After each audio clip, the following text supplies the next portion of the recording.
मंच से माफियाओं को पार्टी में शामिल करने वाले ओवैसी सोशल मीडिया पर मुसलमानों की शिक्षा, स्वास्थ्य और आशियाने को लेकर सरकार पर तीर बरसा रहे हैं। लेकिन सवाल ये है कि क्या कुख्यातों और किताबों के बीच झूलती उनकी ये सियासत चुनाव में उन्हें फायदा दिलवा पाएगी?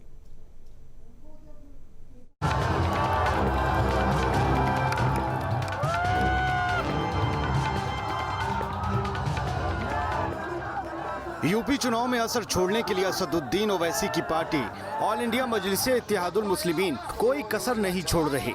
ओवैसी की खास नजर उत्तर प्रदेश के मुस्लिम वोटरों पर है, लिहाजा वो हर उस मुद्दे की शाख को छू रहे हैं जिससे मुसलमानों में भावनाओं की सरसराहट पैदा हो जाए। ताज़ा मामले में असदुद्दीन ओवैसी ने ट्वीट करते हुए सूबे की योगी आदित्यनाथ सरकार पर मुसलमानों के साथ भेदभाव का आरोप लगाया।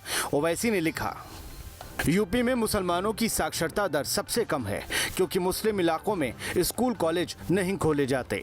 ओवैसी ने लिखा कि पीएम ग्रामीण आवास योजना में मुसलमानों को घर भी कम मिले। ऑनलाइन शिक्षा और अस्पताल पर बात करते दिख रहे ओवैसी ऑफलाइन कौन सा तेवर दिखा रहे हैं, वो उनके हालिया यूपी दौरे में सामने आया था। ओवैसी की पार्टी टिकट लेकर माफियाओं के पीछे भाग रही है। माफिया अतीक अहमद को पार्टी ने साथ ले लिया है और मुख्तार अंसारी के घर न्योता भेजा जा चुका है। मैं ये आश्वासन देता हूं कि अगर मुख्तार अंसारी साहब चुनाव लड़ना चाहें तो मजलिस इत्तेहादुल मुस्लिमीन के दरवाजे उनके लिए खुले हैं और हम उनको टिकट देंगे। और मैं बाकी मुसलमानों से भी गुजारिश कर रहा हूं कि करोड़ों करोड़ों रुपए का टिकट जाकर इनसे मत खरीदें। ये आपके पैसे भी लेंगे और आपको चुनाव भी हराएंगे। असदुद्दीन ओवैसी जब शिक्षा पर और स्वास्थ्य पर बात करते हैं तो बातें बहुत बेईमानी सी लगती हैं। वास्तविकता में समाज में किस प्रकार से विभाजन किया जा सके और समाज को कैसे उद्वेलित करके मजहबी ध्रुवीकरण किया जा सके, यही असदुद्दीन ओवैसी की राजनीति का कुल आधार है।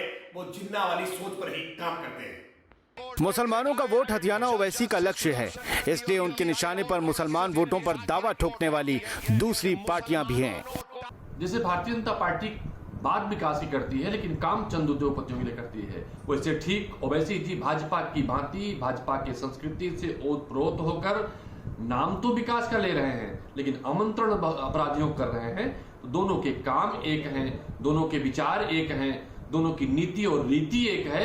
आम मुसलमानों के ज्ञान की बात और मंच पर माफिया से मोहब्बत, विपक्ष इसे ओवैसी का डबल गेम करार दे रहा है। देखने वाली बात होगी कि इस गेम से 22 के असल गेम पर क्या फर्क पड़ता है। Team news state.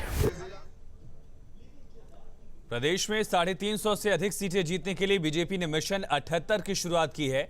पूर्वांचल की 78 सीटों पर प्रचार प्रसार और जनसंपर्क तेज कर दिया गया, खास करके उन सीटों पर जहां 2017 चुनाव में बीजेपी नहीं जीत पाई थी।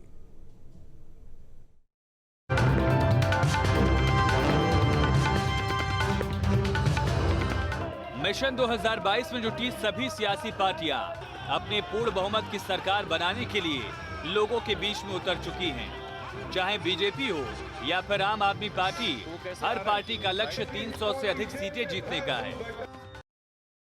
उत्तर प्रदेश में जहां पे हमारी सीटें नहीं है, ऐसे 78 सीटें हैं जहां पे भारतीय जनता पार्टी के विधायक नहीं है, ऐसे जगहों पे ये अभियान की शुभारंभ जो है योगी आदित्यनाथ जी ने कर दिया है।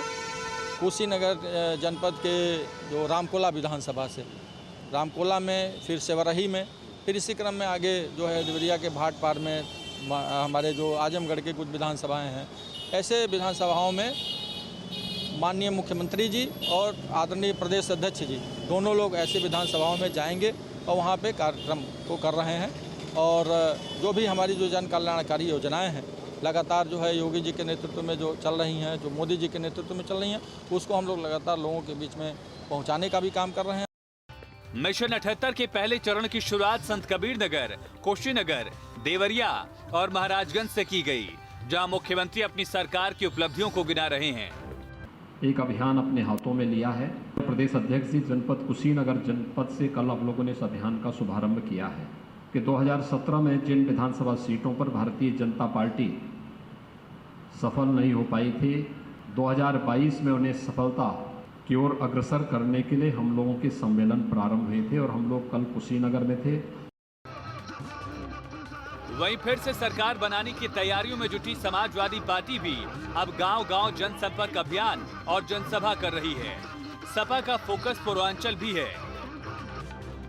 78 का जो ये सपना देख रहे हैं कि इस पर भी वो कायम होंगे, वो 7 और 8 सीटों पर उत्तर प्रदेश के अंदर कायम होने जा रहे हैं। इससे ज़्यादा की सीट इन्हें नसीब नहीं होने वाली है।